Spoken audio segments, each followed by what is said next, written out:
Capacity Middle East Reconnect. You've tuned into our next session for this year's agenda, Fireside Chat, Global Telecom Frauds and Key Challenges. This session is sponsored by Bankai. We're looking forward to seeing some of you in Dubai on the 18th to 19th of May. You can book your place for the in-person event by heading to our website. Since March, we have been running weekly content episodes right here on Swapcard on topical areas including e-gaming, peering, subsea, and content delivery in the region. Go and check out our full program on demand coverage. We'll just get started in just a moment, but I'd like to take a moment to once again thank the session sponsor and platinum sponsor Bankai at this year's Capacity Middle East Reconnect. You can interact with Bankai by heading to their virtual booth and setting up a meeting. You can also conduct informal networking between delegates on the platform. If you have any questions about this year's event, please reach out to one of the Capacity Media team. Here are the session speakers for this morning panel debate. And with that, I'll hand you over to our moderator, Stacey Graham. Stacey, all yours. Hello, everyone. Good afternoon to you. Good morning. It's good morning in my part of the world, so good morning, good afternoon, good evening, wherever you may be. I'm very excited and happy to be hosting and moderating this panel today. We've got a couple of great experts to share their thoughts with you today. So with that, I'd like to open it up and introduce Katia Gonzalez. She is the head of fraud and security at BIX, as well as the chairperson for the I3 Forum, Fraud Forum. And also Chanderhas Rana, I hope I said that correctly. And he is the head of business development with the Bankai Group. So thank you, Katia and Chander, for joining us today. Great topic. Fraud is always a great topic to talk about, and one that it always amazes me how deep you can get into conversation on it. So Katia, I'll just kind of kick off and start with you this morning. In your opinion, what are the top fraud issues that we face in our industry today? Hi, everyone. Thank you very much, Stacey. Great question, actually. As you say, a lot of things to say about fraud. Maybe something that is quite surprising is the way that fraud has evolved a lot, so very much over the years.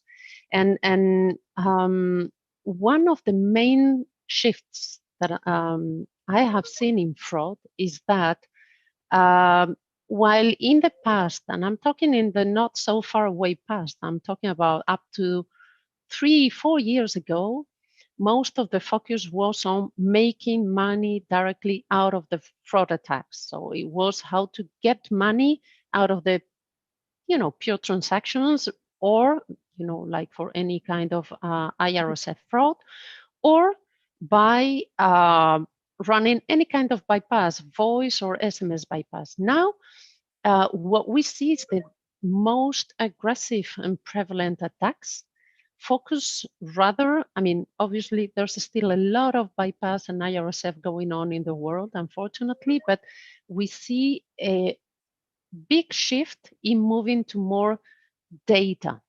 So what the bad guys are looking for is personal data that will transform at some point in their equation into money, obviously. But we see a huge increase in spam attacks. I'm talking about spam because that ranges from the robocalling that you suffer so much in North America to Wankiri attacks. And what we see is that the robocalls that we have been talking for such a long time about in North America are really now coming into Europe. We see that some of the biggest countries in Europe are starting to heavily suffer from robocalls, smishing, spam on voice, and it's quite surprising to see how fast it has come over the ocean. So I guess it will continue to spread because we see the attacks be very sophisticated at times, they seem to be very interesting financially for the bad guys. And we see how hard it is for the industry to get really hold of them and mitigate the impact of these.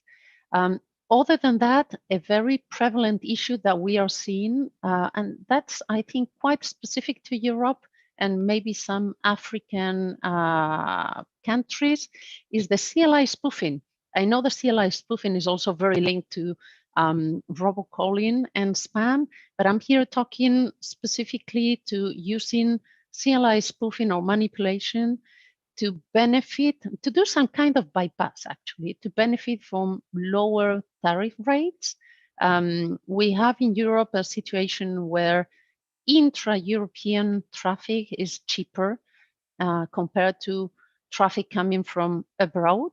So this is a very important focus for fraudsters nowadays.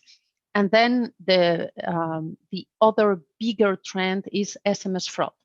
SMS is like exploded in the past 2 years in terms of fraud.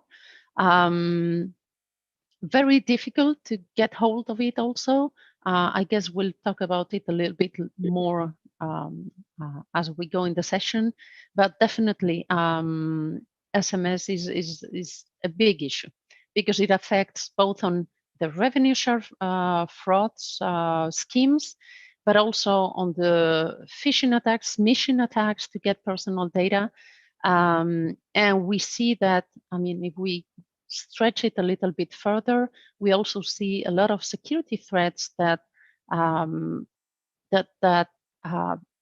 have as a main goal to intercept SMS communications. So definitely SMS is one of the focus areas. Awesome. So Chander, same question to you. From your perspective, what do you think some of our biggest challenges are in the fraud types that we're seeing now in the industry? Oh, you're on mute, Chander. Good morning, good afternoon to everybody, and it's a very interesting topic. So if you talk about fraud, like most of types of the fraud, Katya has already kind of covered, but when it comes to, you know, global wholesale industry, what I'm seeing is biggest pie of fraud right now is IFRS and Vangiri fraud.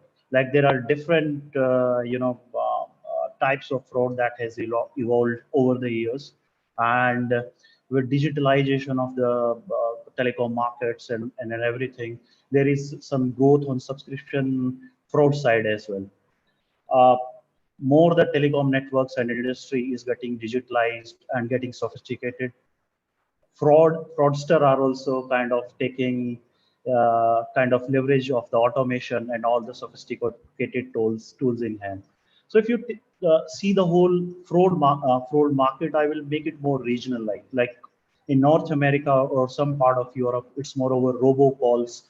Those are kind of taking a hit for the industry. But when you go to traditional, like where termination rates of still are high, like in Africa and Middle East, still Vangiri or IRFS frauds are the biggest pie. So, and when you go to Europe, it's origin based because there is a difference between origin pricing for the international termination. So that is also very relevant.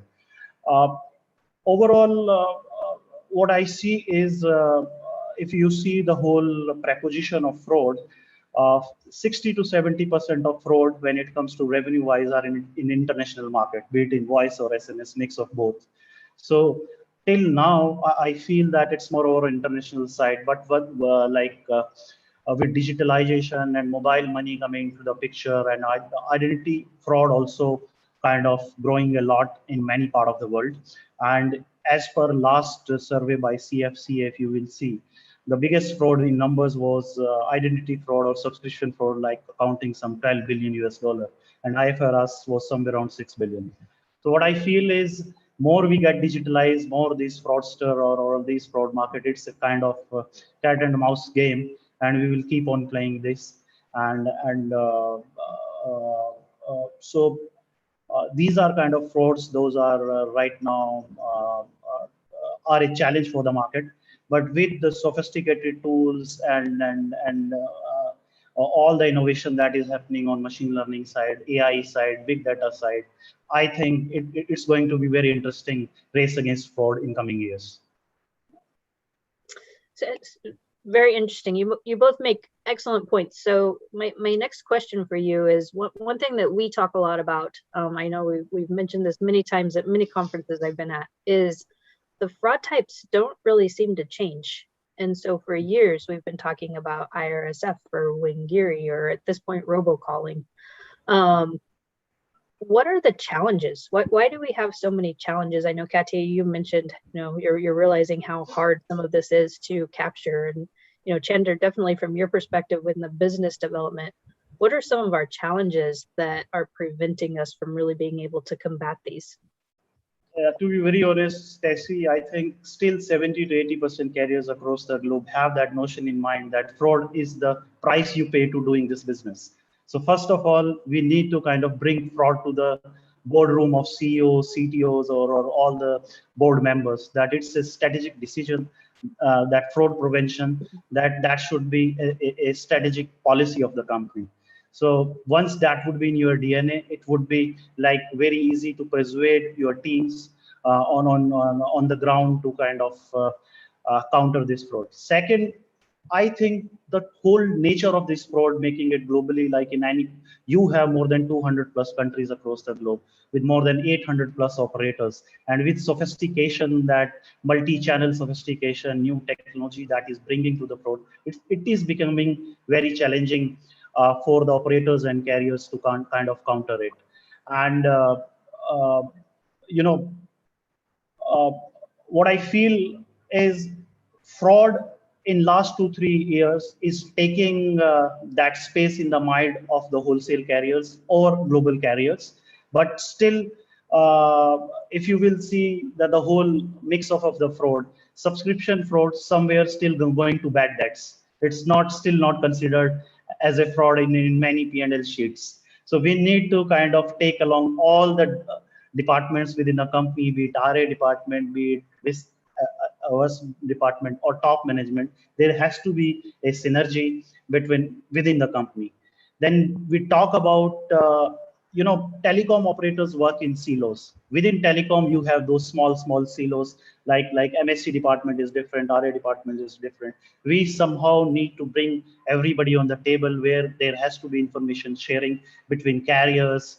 Within carriers, there has to be different group. They need to share different information, and we need to kind of take this information sharing as between different carriers and operator as the fulcrum of the industry.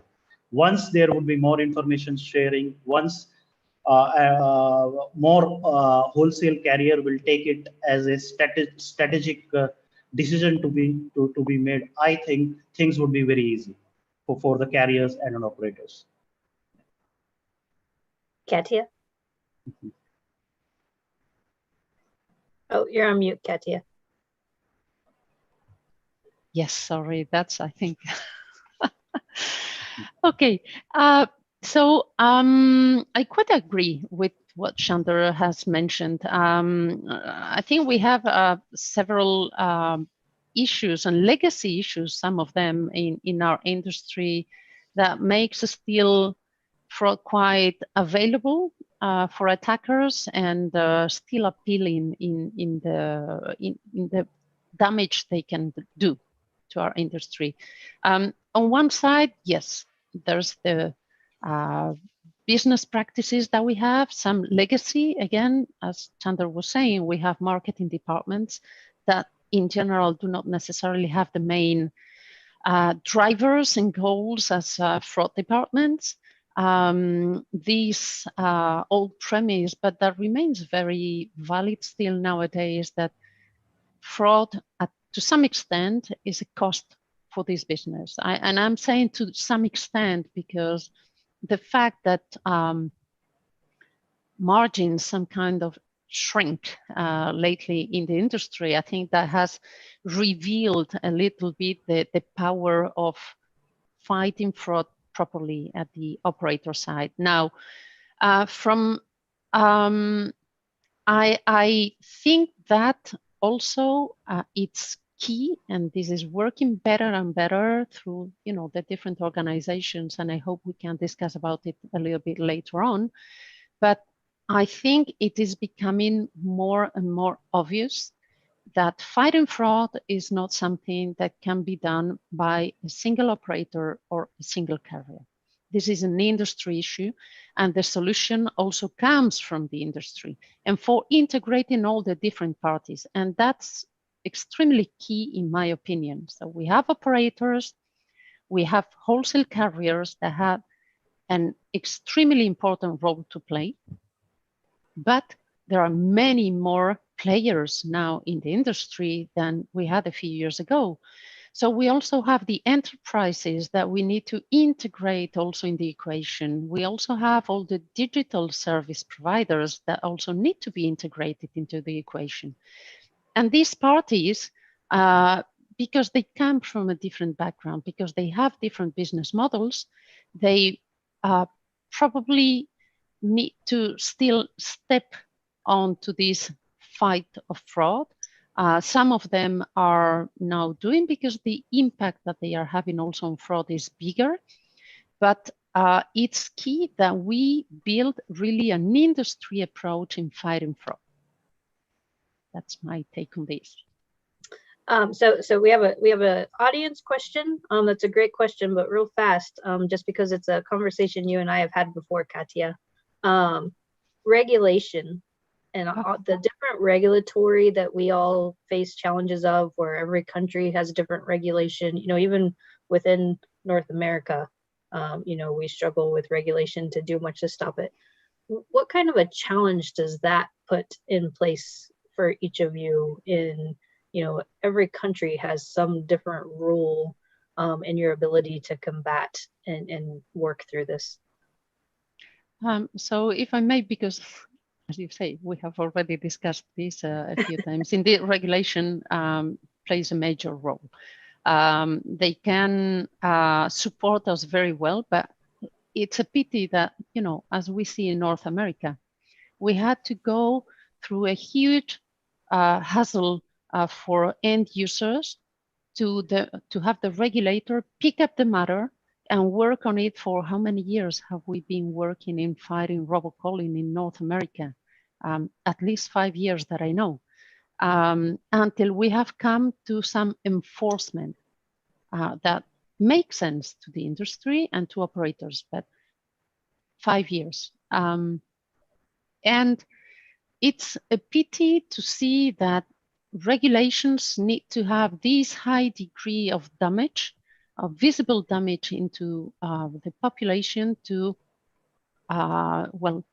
jump onto the scene and do something about it. I think we are now getting to a situation in Europe where regulators are also considering doing something about fraud. It would be extremely interesting and useful to have also this industry approach also in the regulatory area. So if we could have this industry collaborative approach, also integrating regulators. I know it's difficult.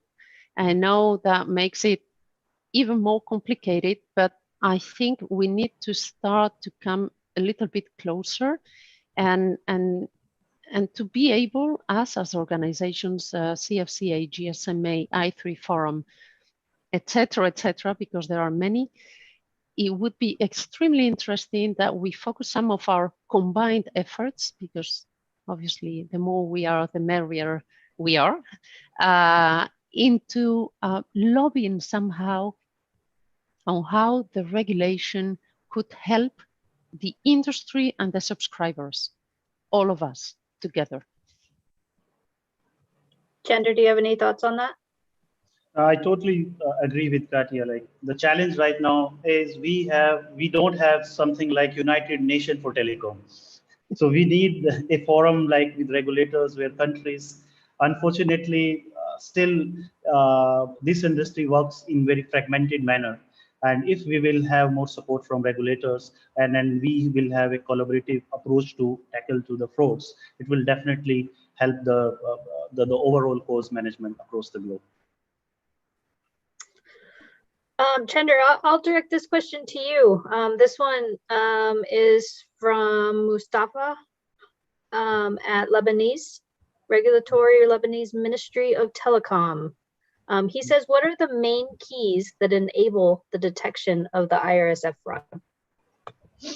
See, if you will see that IRFS fraud generally have a trend that it originates from certain countries, like every year CFCA or other bodies give like top 10 countries from where fraud gets originated or where it gets terminated. Yes, there have been some changes in pattern, like in 1 or 2 years, that where fraud being like termination countries are not like higher termination costs, but there are always some patterns globally available with carriers or with revenue assurance team, that on certain from these frauds originated from top 10, 12 countries and get terminated on some higher cost countries. And then there are some certain threshold as well, like daily threshold, like it in old days, like it used to be, they used to bombard you with traffic every day, like they will bombard you one day like with 50,000 kind of traffic. Now these are, the fraudsters are very smart, they have kept some threshold fraud where in a day they will send only $700 fraud.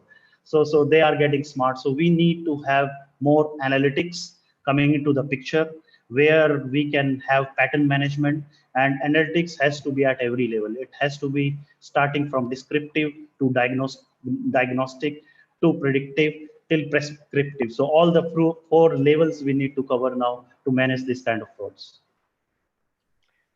If I may, Stacy, also add another layer to these very right elements that Chander has mentioned, is you need to write also with the right partners. As Chander also said before, there are many parties, especially in the carrier industry, that still believe fraud is part of the business that can be somehow mitigated, but do not necessarily have a strategic position to fight it. And so choosing the right partners is key to make sure that fraud does not reach you. Once it reaches you, you can put a lot of good controls and good technology, but having the right partnership strategy is also key.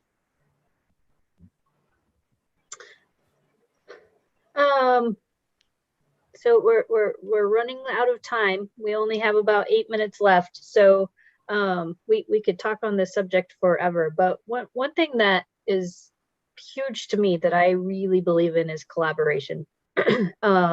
So I'm curious for each of you, the collaboration efforts that we have. You know, I know from CFCA's perspective, we work closely with GSMA, I3 Forum, ITW Global Leaders Forum, capacity.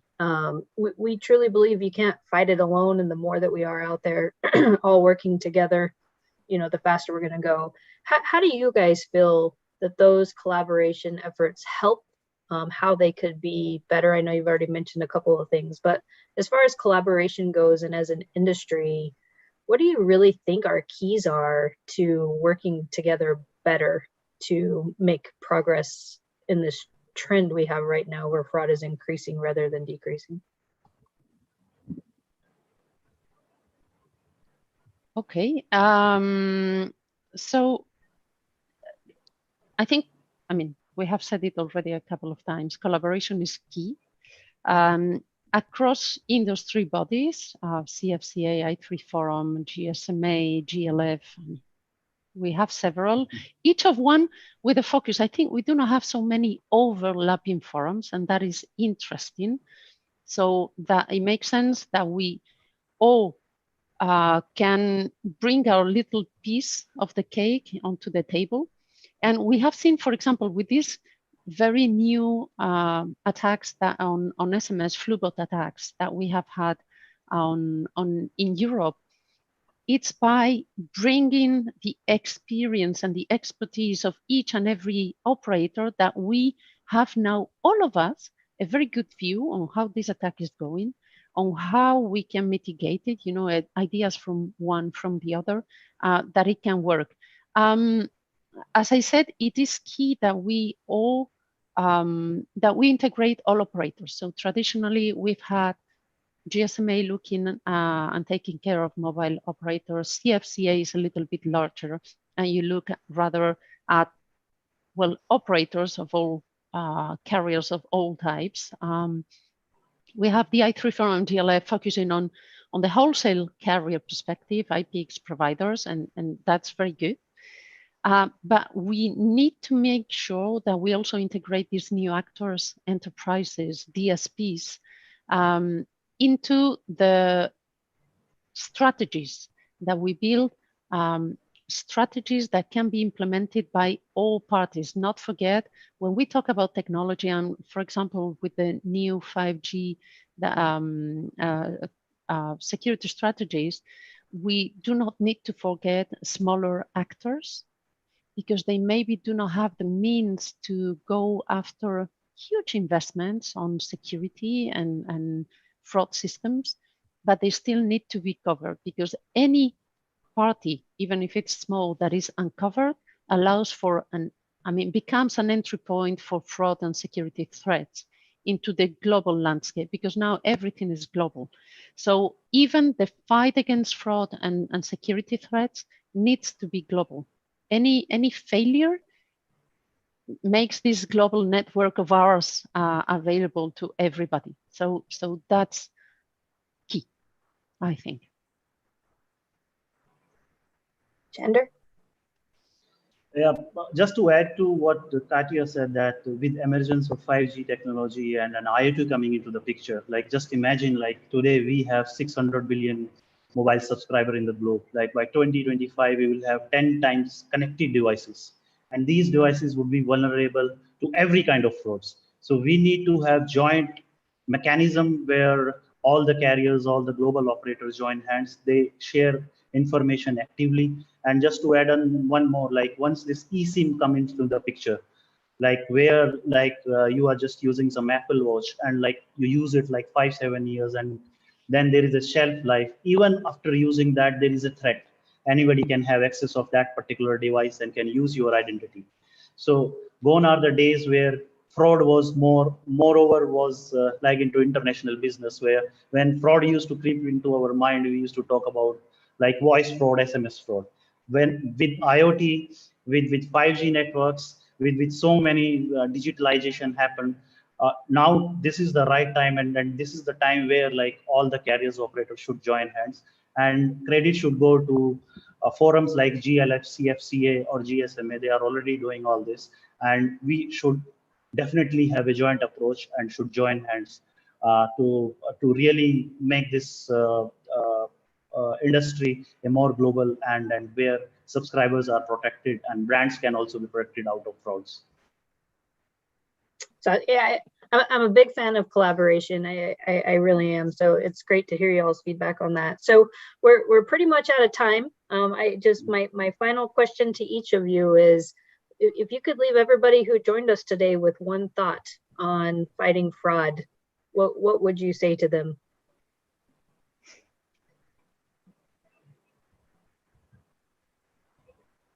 So much to say, difficult to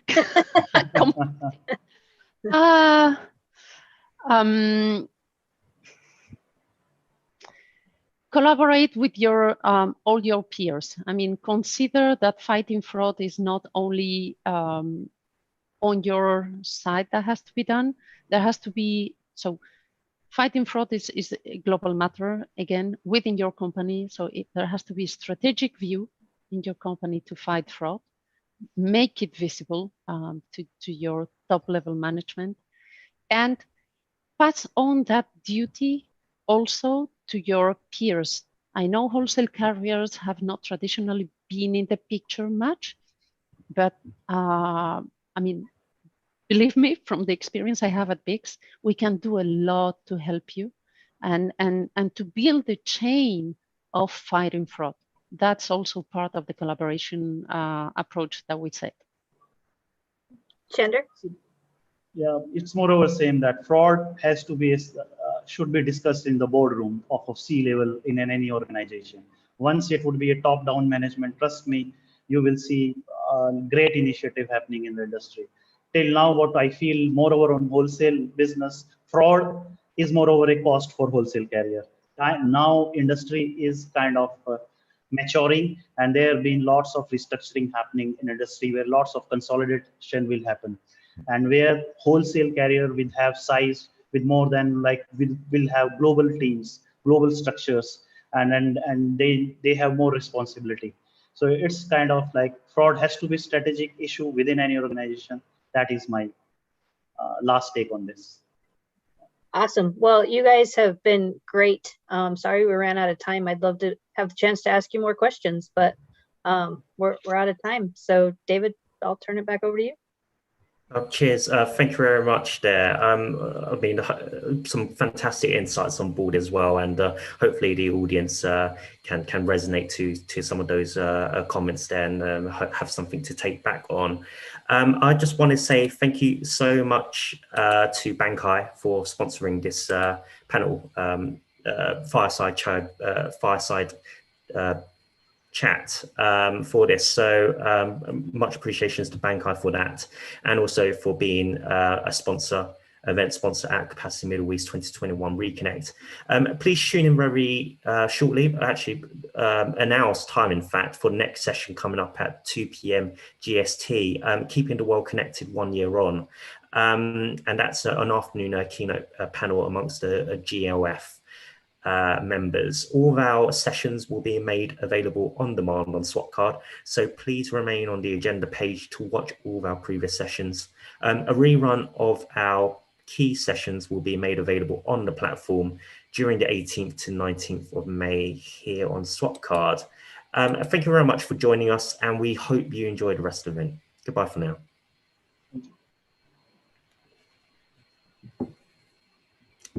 Cheers. Thank you very much, guys. Thank you. Thanks a lot.